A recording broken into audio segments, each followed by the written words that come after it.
أعوذ بالله من الشيطان الرجيم بسم الله الرحمن الرحيم وَلَنَبْلُوَنَّكُمْ بِشَيْءٍ مِّنَ الْخَوْفِ وَالْجُوعِ وَنَقْصٍ مِّنَ الْأَمْوَالِ وَالْأَنفُسِ وَالثَّمَرَاتِ وَبَشِّرِ الصَّابِرِينَ الَّذِينَ إِذَا أَصَابَتْهُم مُّصِيبَةٌ قَالُوا إِنَّا لِلَّهِ وَإِنَّا إِلَيْهِ رَاجِعُونَ صدق الله مولانا العظيم وبلغنا رسوله النبي الأمين المتين المختار الكريم ونحن على ذلك من الشاهدين والشاكرين والحمد لله رب العالمين۔ بارگاہ رسالت معاب صلی اللہ علیہ وسلم میں درود پاک کا ہدیہ پیش کریں۔ اللہم صلی علی سیدنا و مولانا محمد معدن الجود والکرم وآلہ واصحابہ الکرام وابنہ الکریم وبارک وسلم صلاة دائمة سرمدا ابدا۔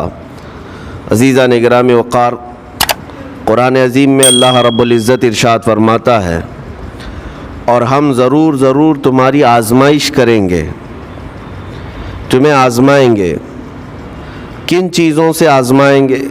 تمہارا امتحان ہوگا۔ 4 چیزوں کا ذکر اس آیت میں آیا ہے۔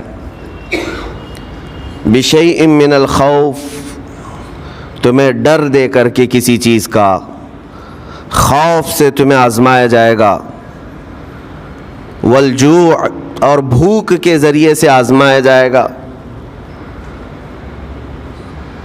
وَنَقْصٍ مِّنَ الْأَمْوَالِ، اور مال کی کمی کے ذریعے سے تمہیں آزمایا جائے گا۔ مال گھٹ جائے گا، فاقہ ہوگا، اس طرح سے تمہیں آزمایا جائے گا۔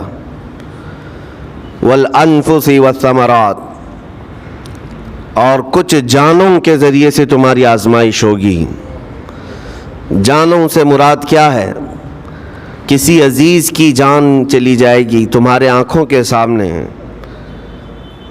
تمہارے گھر والوں کی موت تمہارے لیے بڑی آزمائش ہے، تمہارے لیے ایک بڑا امتحان ہے۔ اور پھر اخیر میں رب تبارک و تعالیٰ ارشاد فرماتا ہے وَبَشِّرِ الصَّابِرِينَ الَّذِينَ إِذَا أَصَابَتْهُم مُّصِيبَةٌ قَالُوا إِنَّا لِلَّهِ وَإِنَّا إِلَيْهِ رَاجِعُونَ۔ اے رسول، ان لوگوں کو بشارت دے دیں۔ کن لوگوں کو؟ ان لوگوں کو بشارت دے دیں جن کے پاس مصیبت آتی ہے تو یوں کہتے ہیں ہم اللہ ہی کے ہیں اور اللہ ہی کی طرف لوٹنے والے ہیں۔ مصیبتوں کے وقت جنہوں نے کہا انا للہ و انا الیہ راجعون، رب تعالیٰ فرماتا ہے رسول انہیں بشارت دے دیجیے۔ کس بات کی بشارت؟ کس بات کی خوشخبری؟ اولئک علیہم صلوات من ربہم ورحمہ واولئک هم المہتدون۔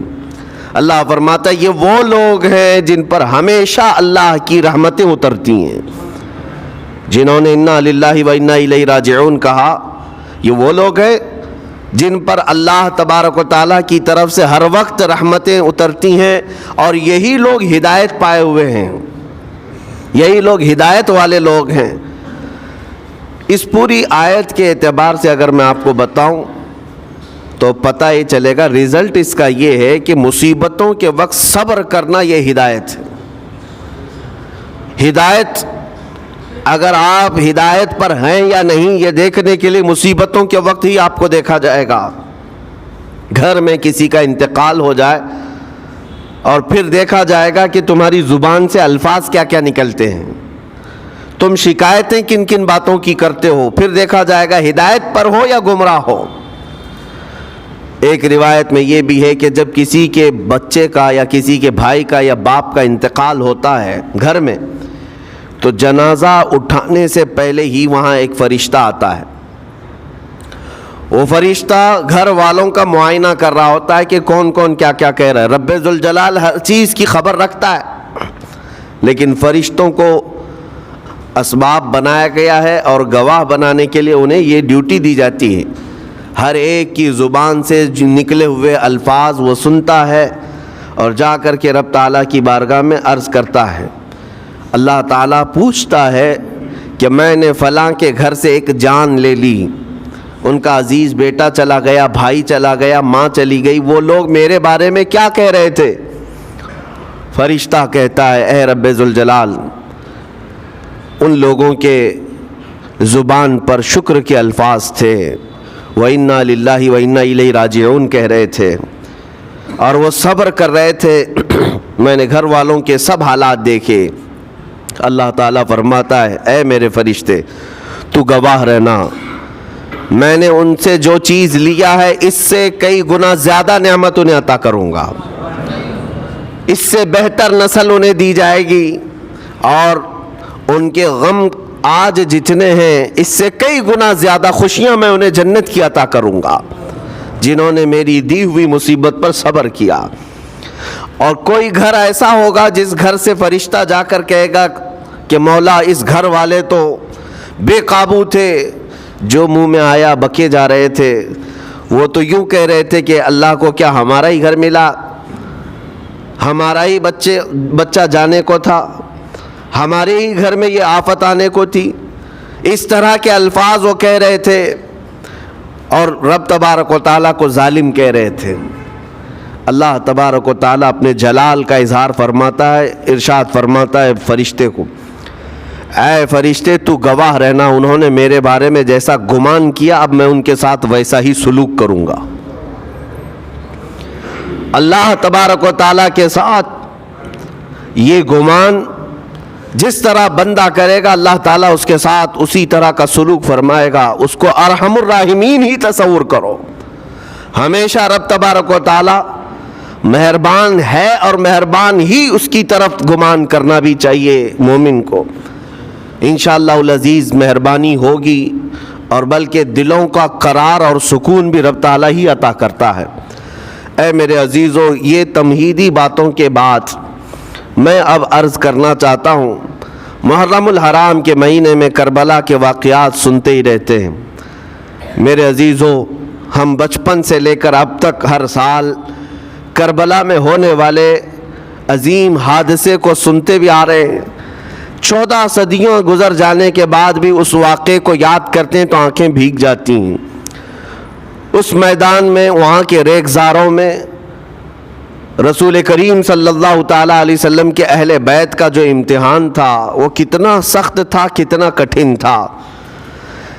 کسی ایک کے ساتھ کوئی معاملہ ہو جائے تو سمجھ میں آئے. امام عالی مقام سید الشہداء امام حسین رضی اللہ تعالیٰ عنہ کو کتنا بڑا امتحان دینا پڑا ہوگا. ایک نہیں، اپنے خاندان کی 29 لاشیں انہوں نے اٹھائی ایک دن کے اندر، اپنے خاندان کی. پھر دوسرے ان کے اصحاب اور رسول اللہ کے صحابہ بھی اس میں موجود ہیں، اور دوسروں کے بچے بھی اس میں موجود ہیں. کل ملا کر 72 لوگوں کی وہاں پر جانیں گئی ہیں، شہادت کا جام انہوں نے نوش کیا ہے. لیکن ہر گھڑی امام حسین ہر موت کو دیکھتے رہے. آج کبھی تصور کرنا، ہمارے گھر میں کسی ایک فرد کا انتقال ہو جائے تو گھر پورا عجیب سا ہو جاتا ہے، پورے گھر کا سکون غارت ختم ہو جاتا ہے. ہم میں سے کوئی کھانا پینا نہیں چاہتا ہمارے باپ کا انتقال ہو، یا بیٹے کا انتقال ہو، یا بھائی یا ماں کا انتقال ہو. لیکن امام حسین کی وہ بات مجھے یاد آتی ہے جب اپنے جوان بیٹے علی اکبر کی لاش پر گھوڑے دوڑتے ہوئے بھی دیکھ رہے تھے. اپنے سگے بھتیجے امام قاسم کا سر الگ کر دیا تھا یزیدیوں نے، اور اس سر کو اپنی گود میں رکھ کر کے بیٹھے ہوئے تھے. اپنے سگے بھائی حضرت عباس علمبردار کے، ان کے آنکھوں کے سامنے دونوں ہاتھ کاٹے گئے تھے، اور حضرت عباس کے سینے میں نیزہ مار کر کے انہیں گرایا گیا تھا. اتنا ہی نہیں میرے عزیزو، امام حسین اس خونی منظر کو اپنی آنکھوں سے دیکھیں جب 6 ماہ کے علی اصغر کو لے کر پانی طلب کرنے گئے تھے تو یزیدیوں نے گلے پر تیر ایسا لگایا تھا کہ خون کا فوارہ مولا حسین کے چہرے پر آ کر لگ گیا. پورے کربلا کے واقعات پڑھنے کے بعد میں نے محسوس کیا اتنے پورے واقعے گزر جانے کے بعد بھی ایک چیز کربلا میں نہیں ہوئی، باقی سب آفتیں آئی ہیں، ایک چیز نہیں ہوئی. وہ کیا ہے؟ امام حسین کے زبان سے کوئی شکایت نہیں ہوئی، کوئی شکوہ نہیں تھا. یہ نہیں تھا کہ سارے بجلیاں ہم پر گر پڑی ہیں، اس خاندان کا کون ہے؟ سوائے زین العابدین کے اس پورے خاندان میں کوئی مرد باقی نہیں رہا. پورے خاندان کے بچوں کو، ان کے بڑے مردوں کو، سب کو وہاں پر شہید کر دیا گیا تھا. میں عرض تو کر رہا ہوں ایک خاندان کے 29 لوگوں کی لاشیں میدان میں پڑی ہوں. وہ کیسا منظر ہے. ایک تو میں امام حسین کے صبر کو دیکھتا ہوں. اللہ تعالیٰ نے فرمایا آیت کریمہ میں کہ ہم تمہیں آزمائیں گے, آزمائش کریں گے, کچھ جانیں لے کر کے. لیکن میں سمجھتا ہوں اتنی بڑی آزمائش کہ ایک ہی دن میں ایک ہی خاندان سے 29 لوگوں کی جانیں گئی, وہ اس سے بڑی آزمائش ہوگی. یہ کتنی بڑی آزمائش ہے اور کتنا بڑا امتحان ہے. اب یہ بھی میں آپ کو بتا دوں کہ کس کے ساتھ کیسی آزمائش ہوتی ہے, کس کے ساتھ کیسا امتحان ہوتا ہے. آپ کو سردی بخار دے کر کے آزمایا جاتا ہے, کسی اور کو کچھ اور بیماریاں دے کر, یا کسی اور کو کسی اور مصیبت کے ذریعے سے. لیکن یہ آزمائش کی جو کیٹیگری ہے وہ کیسے طے ہوتی ہے پتہ ہوں. میرے آقا صلی اللہ تعالیٰ علیہ وسلم نے فرمایا جس کا ایمان جتنا بلند ہوگا ویسی ہی آزمائش آئے گی. یہ کربلا کے امتحانات سے یہ بات تو ثابت ہوتی ہے کہ امام حسین کے ایمان کا درجہ کیا رہا ہوگا, ان کے ایمان کا مقام کیا رہا ہوگا. اس ایمان کی بلندی کے اعتبار سے ان پر آزمائش آئی. اسی لیے تو بزرگوں نے فرمایا کہ ہم میں سے کوئی بھی امام حسین کے صبر کو نہیں پہنچ سکتا. استقامت اور صبر یہ دو چیزیں ایسی ہیں اچھے اچھے لوگوں کے پیر ڈگمگا جاتے ہیں. استقامت کا مطلب ہے ڈٹے ہوئے رہنا حق پر, اور یہ سب کو نہیں مل پاتا, یہ خصوصیت سب کو حاصل نہیں ہوتی. ایک امام حسین کی وہاں پر ہم نے استقامت دیکھی اور ان کا صبر دیکھا. دوسرے سب سے بڑا صبر جو ہم نے دیکھا ہے وہ سیدہ زینب رضی اللہ تعالیٰ عنہا کا. وہ خاتون امام حسین کی سگی بہن ہے, سیدہ فاطمۃ الزہرا کی بیٹی ہیں, حیدر کرار کی نور نظر میرے آقا صلی اللہ علیہ وسلم کی گود میں کھیلی ہوئی ہیں. سیدہ زینب سلام اللہ علیہا جب وہ کربلا کے میدان میں موجود تھیں, ان کی عمر مبارک بھی تقریباً 55 سال کے قریب تھی. 55 سال کی اگر خاتون میدان میں یہ تمام خونی مناظر دیکھ رہی ہو, ہماری عورتوں کو آپ جانتے ہیں کہ ایک چھوٹی سی مصیبت پر واویلا مچاتی ہیں. اور سیدہ زینب وہ ہیں جن کے خود سگے شہزادے اون اور محمد ان کی آنکھوں کے سامنے مارے گئے تھے اور ٹکڑے کیے گئے تھے. سیدہ زینب سلام اللہ علیہا اس پر بھی خاموش رہی. لیکن اندازہ کرو جب سارے شہید ہو گئے تھے, امام حسین اپنے خیمے سے نکلنے کو تھے, جب کربلا کے میدان میں خود گھوڑے پر سوار ہونے کو تھے, جانتے ہیں یہ منظر کیسا رہا ہوگا. عورتیں تو ماتم کرتی ہیں ایسے حالات میں, لیکن وہ اہل بیت کی عورتیں تھیں. سیدہ زینب خود کھڑی ہوئیں اور اپنے خیمے میں امام حسین کو لے گئی. ایک صندوق تھا پرانا, اس کو کھول کر کے اس میں سے ایک جبہ نکالا اور کہا میری ماں نے مجھے یہ وصیت کی تھی کہ جب حسین میدان میں اترنے کی اس کی باری آئے تو اس دن ہو سکتا ہے وہ مجھے یاد کرے. زینب اگر تو اس دن باقی رہے, تو اس دن زندہ رہے, تو اپنے ہاتھوں سے یہ حسین کو جبہ پہنانا. سیدہ زینب سلام اللہ علیہا انہوں نے خود اپنے ہاتھوں سے امام حسین کو یہ لباس پہنایا. کیا اس مقام پر کوئی اتنی طاقت رکھتا ہے کہ پورا گھر لٹ گیا ہو اور اپنے سگے بھائی کو جبہ پہنا کر کسی شادی میں نہیں پھر جنگ کے میدان میں اتار رہے ہو؟ اس خاتون کے استقامت پر لاکھوں سلام. سیدہ زینب سلام اللہ علیہا وہ معمولی خاتون نہیں ہے, صبر کا پہاڑ تھیں. میں آپ کو بتاؤں, مصیبت کے وقت ایک بار کسی کا قتل ہو جائے تو وہ ایک موت ہے, لیکن یہاں پر کربلا کے میدان میں سیدہ زینب جتنی موتیں دیکھ رہی تھی, ہر موت پر ایک موت کی تکلیف ہے, ہر موت پر ایک موت کی تکلیف. لیکن وہ صابرہ و شاکرہ رہیں. پوری تاریخ میں ڈھونڈ کر کے آپ نکالیں, کہیں پر بھی سیدہ زینب نے نہ اپنے بال نوچے, نہ کپڑے پھاڑے, نہ چہرے پر ہاتھ مارا. بلکہ ایسا صبر کا دامن پکڑی رہیں کہ پوری زندگی بھر انہوں نے صبر کی تلقین کی تمام خواتین کو۔ گھر لٹانا، گھر کٹانا، کوئی سر کٹانا کوئی تم سے سیکھ جائے، جان عالم ہو فدا اے خاندان اہل بیت۔ امام زمن فاضل بریلوی رحمۃ اللہ علیہ نے فرمایا ہے، سر کٹانا، گھر لٹانا کوئی تم سے سیکھ جائے، جان عالم ہو فدا اے خاندان اہل بیت۔ عزیزان گرامی وقار، یہاں پر ان حالات کے بعد میں آپ کو ایک بات ضرور کہنا چاہوں گا۔ مصیبتیں ہمارے گھر بھی آتی ہیں، آفتیں تکلیفیں ہمارے گھر بھی آتی ہیں، لیکن کیا ہم ان مصیبتوں کا سامنا کرتے ہیں، استقبال کرتے؟ نبی اکرم صلی اللہ تعالیٰ علیہ وسلم نے تو ارشاد فرمایا، مومن کو جب مصیبت آتی ہے تو اس کے لیے وہ نعمت ہے۔ دو چیزوں میں سے ایک چیز ہوگی اس کے ساتھ، اگر بخار بھی آئے، میرے آقا فرماتے ہیں اگر بخار بھی آیا ہے تو دو باتوں میں سے ایک بات ہوگی اس کے ساتھ، یا تو رب تبارک و تعالیٰ اس کے گناہ معاف کرے گا یا تو اس کے درجے کو بلند کرے گا۔ مصیبت اگر آئے تو ایک بات یاد رکھنا، رب تبارک و تعالیٰ اپنے محبوب بندوں کو، پسندیدہ بندوں کو آزمائش میں ڈالتا ہے، ورنہ جو لوگ یہ سمجھتے ہیں کبھی طبیعت خراب ہی نہیں ہونا چاہیے تو فرعون بن جاتے ہیں۔ ایسے لوگ، فرعون کو 90 سال تک نہ کبھی سردی آئی نہ بخار، کبھی کوئی بیماری نہیں، اور جب بندہ کبھی بیمار نہیں ہوتا تو اپنے آپ کو خدا تصور کرنے لگ جاتا ہے، میں تو دنیا کا سب سے مضبوط آدمی ہوں، مجھے کچھ نہیں ہوتا۔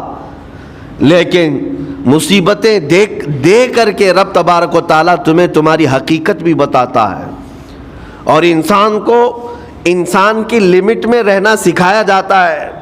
تمہاری حیثیت صرف اتنی ہے کہ اگر نس رک گئی، دل کی دھڑکنیں ایک آن کے لیے اگر رک گئی تو سب ختم ہے۔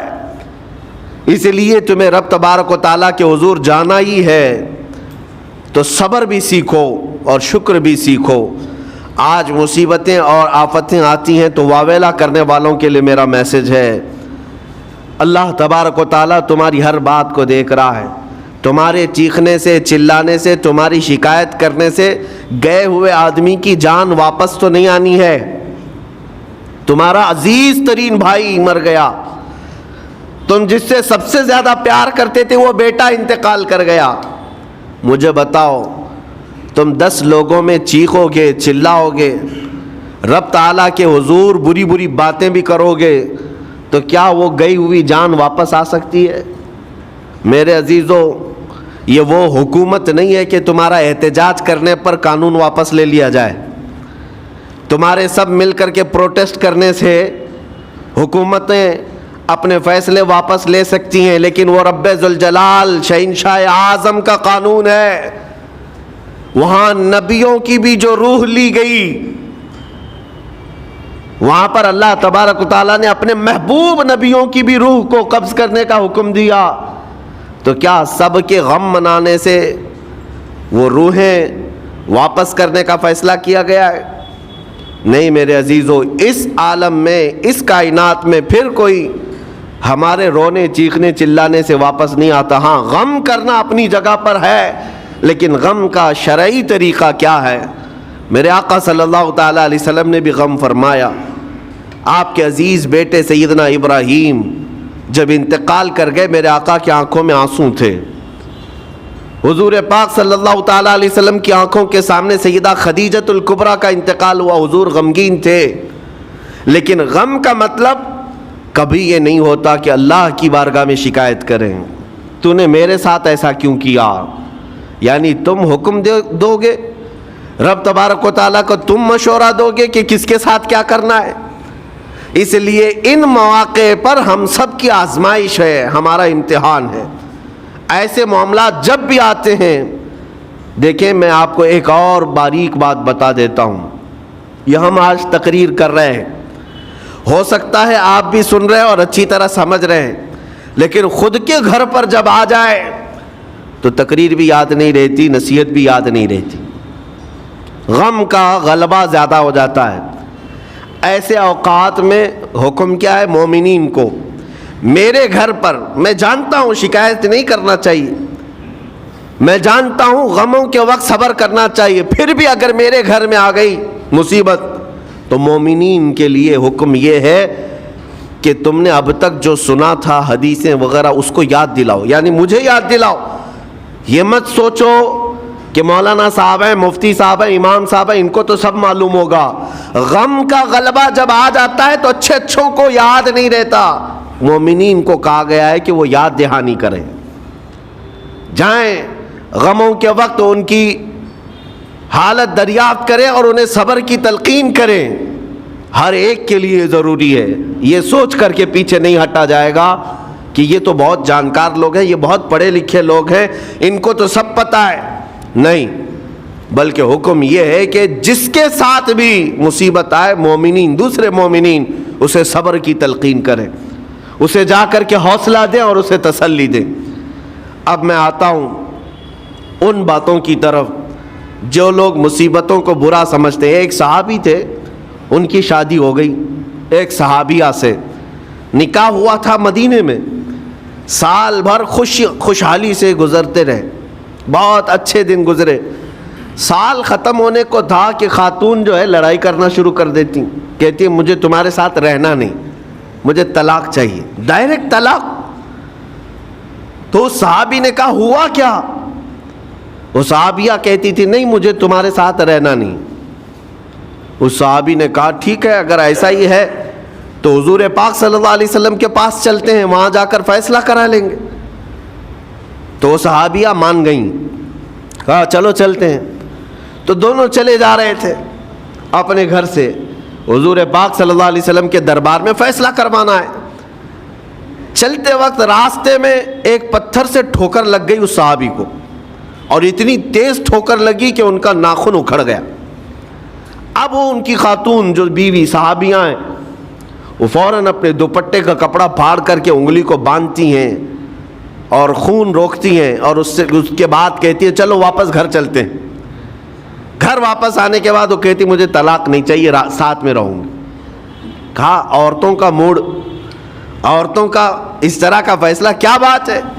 وہ صحابیہ کہتی ہے میں نے سنا ہے کہ جب کبھی کوئی بندہ بیمار نہیں ہوتا تو اللہ اسے پسند نہیں کرتا۔ میں نے جب سے تم سے شادی کی ہے، سال بھر ہو گئے، ایک بار بھی تم کو بیمار ہوتے نہیں دیکھا۔ مجھے ایسا لگنے لگا کہ کہیں تم اللہ کے ناپسندیدہ بندے تو نہیں ہو، اس لیے میں تمہارے ساتھ نہیں رہنا چاہتی تھی۔ اب جب راستے میں ٹھوکر لگ کر ناخن اکھڑ گیا تو مجھے احساس ہوا کہ اللہ تجھے بھی پسند کرتا، میں تیرے ساتھ رہنے کو تیار ہوں۔ وہ صحابیہ تھیں۔ میرے عزیزو، اس کا مطلب یہ نہیں کہ ہم آپس میں ایک دوسرے کے بیمار ہونے کی انتظار میں رہیں۔ شوہر یہ سوچے کہ میری بیوی بیمار کیوں نہیں ہوتی، اور بیوی یہ سوچتی رہے کہ میرا شوہر بیمار کب ہوگا۔ وہ توکل کا اعلیٰ درجہ ہے۔ انتظار اور تمنا مت کرو بیمار ہونے کا، بلکہ بیماری آ جائے تو اللہ کا شکر ادا کرو، آ جائے تو صبر کرو۔ عزیزان گرامی وقار، ہم آج امام حسین اور ان کے رفقائے گرامی رضوان اللہ علیہم اجمعین کو یاد کرتے ہیں تو صرف رونے کے لیے نہیں یا صرف غم منانے کے لیے نہیں، بلکہ داستان کربلا سنانے کا ایک عظیم مقصد یہ ہوتا ہے کہ نوجوانوں کے اندر، بلکہ بوڑھے اور بچوں کے اندر بھی ایمانی جذبہ ایسا آ جائے کہ وہ ہر مصیبت پر ڈٹ کر کھڑے ہو سکیں، ہر یزیدی کا مقابلہ کر سکیں۔ ایک تو اس کا میسج یہ ہے، اور دوسرا میسج یہ ہے کہ چاہے جیسی بھی مصیبتیں آئیں، ایمان کے ساتھ رہنا ہے، صبر اور شکر کو ہرگز نہیں چھوڑنا ہے۔ مصیبتیں ہمارے پاس اب اتنی بڑی تو نہیں آتی کہ ایک خاندان کے ہی اتنے لوگوں کو کاٹ دیا جائے، ایسی مصیبتیں تو نہیں آئی۔ اب جو کچھ بھی آتی ہیں ہمارے ساتھ، وہ مال کی کمی کی، کبھی دکان میں دھندا نہیں چلتا، کبھی بچے کسی کو نہیں ہو رہے ہیں، یا پھر گھر میں کوئی بیمار ہے، کوئی مستقل بیماری آ گئی ہے، یہی تو مصیبتیں ہیں۔ مومن کے لیے یہ قید خانہ ہے، زیادہ آسائش اور آرام کی فکر نہ کرو۔ یہ دنیا مومن کے لیے قید خانہ ہے۔ اسی لیے شاعر نے کیا خوب کہا، جب کسی کا انتقال ہوتا ہے، ایک سچے مومن کا انتقال ہوتا ہے، تو لوگ کہتے فلاں مر گیا، فلاں مر گیا۔ تو ایک شاعر نے بہت اچھے انداز سے کہا ہے کہ کون کہتا ہے کہ مومن مر گیا؟ جو سچا مومن ہے اس کے لیے کہہ رہا ہوں. وہ شاعر نے کہا کون کہتا ہے کہ مومن مر گیا، قید سے چھوٹا وہ اپنے گھر گیا. حقیقت تو یہ، قید سے چھوٹا وہ اپنے گھر گیا. یہاں دنیا میں زیادہ آسائش، زیادہ آرام کی طلب انسان کو مغرور بنا دیتی ہے، تکبر والا بنا دیتی ہے، گھمنڈی بنا دیتی ہے. اور اللہ تبارک و تعالیٰ کی بارگاہ میں ہمیشہ سر بسجود رہنے والا وہ بندہ ہے جو مصیبتوں میں گھرا رہتا ہے. کچھ نہ کچھ مصیبتیں ایسی ہیں جو تمہیں مسجد تک لاتی ہیں، قرآن تک لاتی ہیں، تسبیح تک لاتی ہیں. اور کوئی مصیبت نہ ہو، کوئی تکلیف نہ ہو تو پھر جلدی بندہ اللہ کو بھی یاد نہیں کرتا. اسی لیے رب تبارک و تعالیٰ کی بارگاہ میں کچھ فرشتے ایسے ہیں، جب تم رو رو کر کے دعائیں کرتے ہو پھر یہ کہتے ہو میری دعا ہی نہیں قبول ہوتی، مولانا آپ کیجئے، میں تو کب سے کی دعا مانگ رہا ہوں، میری تو دعا ہوتی ہی نہیں، اور آپ کہتے ہیں اللہ تعالیٰ بہت جلدی دعا قبول کرتا ہے. یہ نا امیدی تمہاری اللہ تعالیٰ کی ذات سے ہرگز جائز نہیں. لیکن میں وجہ بھی بتا دیتا ہوں. کچھ فرشتے ایسے ہیں جو تمہاری دعائیں سن سن کر کے اللہ سے کہتے مولا یہ بندہ کتنا مانگ رہا ہے، تو قبول کیوں نہیں کرتا؟ رب تبارک و تعالیٰ یہ جو مانگ رہا ہے اسے دے کیوں نہیں دیتا؟ رب تعالیٰ فرماتا ہے فرشتوں میں بھی سن رہا ہوں اس کے مانگنے کو، اس کی دعاؤں کو. اگر میں ابھی اس کو دے دوں تو وہ مانگنا بند کر دے گا، اور اس کا مانگنا مجھے اچھا لگتا ہے. جب تک وہ مانگتا رہے گا میں اسے پسند کرتا رہوں گا. ایک وجہ یہ بھی ہوتی ہے تم مایوس ہو کر کے چھوڑ دیتے ہو کہ آپ کیا دعا کرنا، اتنے دنوں سے کر ہی رہا تھا، کچھ نہیں ہوتا. اگر تمہاری دعاؤں کا اثر جلدی نظر نہیں آتا تو رحمان تمہاری دعائیں سن رہا ہے اور وہ تمہاری دعائیں پسند بھی کر رہا ہے. میرے عزیزو، یہ تمام حالات میں آپ اللہ تبارک و تعالیٰ کی بارگاہ میں کثرت سے دعا ہی کریں اور مانگا ہی کریں جب مصیبتیں آئیں. آج کے حالات بھی ہماری آزمائش کے حالات ہیں. آج کا جو دور ہے وہ بھی ایک یزیدی دور ہے. یہاں پر جگہ جگہ جو مسلمانوں کے ساتھ حالات ہیں یہ ہمارے لیے آزمائش کا دور ہے، بہت بڑا امتحان چل رہا ہے. ان حالات میں مسلمانوں کو چاہیے وہ اپنے ایمان کے ساتھ ڈٹے رہیں، استقامت. مولا حسین کے سبق کو پڑھیں. اس وقت تو ان کی گردنوں پر تلواریں تھیں، ان کے بچوں کے سینے چھدے ہوئے تھے تیروں سے، لیکن وہ ڈٹے ہوئے تھے میرے مصطفیٰ کی شریعت پر. آج ابھی تمہارے سینوں پر بندوق کی گولیاں نہیں لگائی گئیں، ابھی تمہارے اوپر اتنی بڑی مصیبتیں نہیں آئیں، لیکن میں پھر بھی دیکھتا ہوں نوجوانوں کو کہ کوئی مصیبت نہ آنے کے باوجود بھی تم اسلام کے ساتھ کھلواڑ کر رہے ہو. میرے آقا کی سنتوں کو پیٹ پیچھے پھینک کر کے تم تو بازاروں کی زینت بننا پسند کرتے ہو. اکثر لوگوں کو ہم نے دیکھا آج مجرے کرنے والوں کی کثرت یہ ہمارے نوجوان بچوں کی ہے. یہ اپنے جسموں کی نمائش کرنا اس کو فیشن سمجھتے. نہیں میرے عزیزو، امت مصطفیٰ اور وہ بھی امام حسن اور امام حسین کے غلام اس مردار دنیا پر کبھی بھی اپنی حکومت نہیں چاہتے. اس مردار دنیا کے وہ کبھی خواہش مند نہیں ہوتے. لیکن جن نوجوانوں کو آج ہم ان خواہشات کی پیروی کرتے ہوئے دیکھ رہے، افسوس ہوتا ہے، افسوس ہوتا ہے. آج کے حالات میں تم بھی سنبھل جاؤ، کیونکہ ایک بہت بڑی جنریشن تمہارے پیچھے ہے اور وہ تمہیں دیکھ کر کے نقل کرے گی. اگر آج تمہارا راستہ بگڑ گیا تو یہ جو چھوٹے بچے ہیں وہ بگڑے ہوئے راستے کو ہی اسلام سمجھنے لگ جائیں گے، وہ اسی بگڑے ہوئے راستے کو ہی صحیح راستہ سمجھ بیٹھیں گے. اس لیے آج نوجوانوں کی کثرت میرے آقا صلی اللہ تعالیٰ علیہ وسلم کے عاشقوں کی ہونا چاہیے. اور ان سخت ترین حالات کا مقابلہ باڈی بلڈر نہیں کر سکتا. میں آپ کو بتا دوں، ان ظالم یزیدیوں کا مقابلہ کاجو بادام کھانے والا نہیں کر سکتا. ہاں، ان حالات کا مقابلہ کرنے کے لیے جسمانی طاقت کی ضرورت نہیں. ان بڑے سے بڑے سخت ترین حالات کا مقابلہ وہ نوجوان کر سکتا ہے جس کے سینے میں عشق مصطفیٰ ہو، مولا حسین کے نقش قدم پر چلنے کا عزم رکھتا ہو، پھر چاہے وہ لاغر ہی کیوں نہ ہو، نحیف و ناتما ہی کیوں نہ ہو، کمزور ہی کیوں نہ ہو. لیکن ہم نے دیکھا ہے تاریخ میں کمزور بھی ہے، اگر جسمانی اعتبار سے عشق رسول کی دولت سینے پر رکھتا ہے تو دنیا میں وہ کھلبلی مچا دیتا ہے، اور کفار و مشرکین کے خیموں میں اس کی ہیبت طاری رہتی۔ ہم نے اور تاریخ پڑھی ہے۔ آخری بات عرض کرتا ہوں، امام اہل سنت فاضل بریلوی امام احمد رضا خان نور اللہ مرقدہ، اعلیٰ حضرت کو کون نہیں جانتا آج کے زمانے میں؟ ذرا ان کی سیرت اٹھا کر کے پڑھنا، اور پھر یہ بھی دیکھنا کہ جسمانی طاقت ان کی کیسی تھی، جسمانی ساخت کیا۔ وہ چلتے تو لہیم شہیم تھے، اونچے چوڑے اور سینہ بھرا ہوا کہ لوگ صرف جسم کو دیکھ کر کے ڈر جائیں؟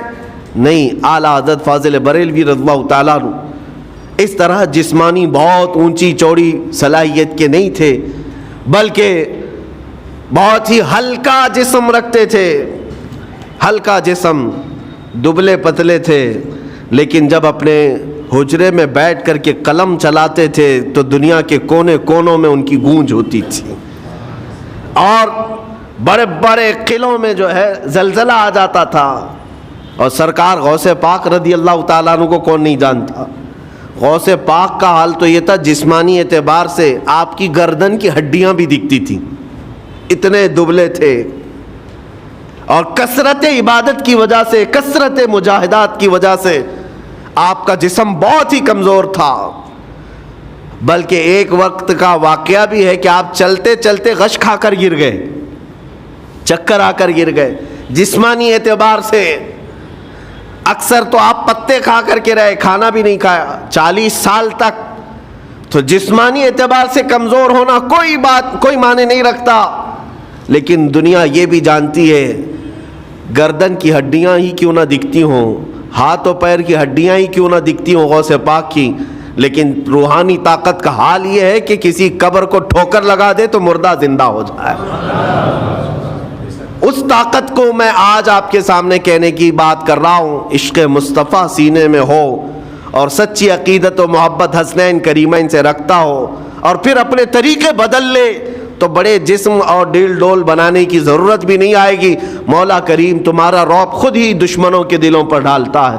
اللہ تبارک و تعالی ہم سب کو آئی ہوئی مصیبتوں کا ڈٹ کر مقابلہ کرنے کی توفیق عطا فرمائے، ہم سب کو استقامت عطا فرمائے اور صبر عطا فرمائے اور شکر عطا فرمائے، اور قیامت کے دن مولا تعالی ہم سب کو امام حسین کے ساتھ حشر عطا فرمائے، میرے آقا صلی اللہ تعالی علیہ وسلم کے جھنڈے تلے ہم سب کو جمع فرمائے۔ ہمارے ان نوجوان بچوں کو جو راہ راست سے ہٹے، مولا حسین اعظم کے راستے پر ان کو چلنے کی توفیق عطا فرما، قیامت تک ہماری نسلوں کو مولا عاشقان مصطفیٰ میں پیدا فرما، ہماری اولاد کو بدعقیدہ گمراہ ہونے سے ہمیشہ محفوظ فرما۔